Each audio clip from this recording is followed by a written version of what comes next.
bethau mawr iawn. I love performing as well. Well, you're very good at it.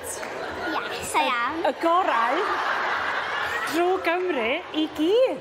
I don't know what you're saying. The best through Wales. The best of Wales. And who's helped you on your journey to the top? Miss Nicholson and Mammy and yeah.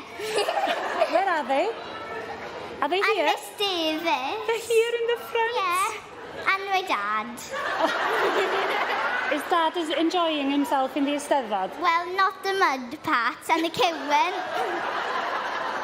What would you like to do for the rest of the day? Because I think you can ask for anything now that you've won.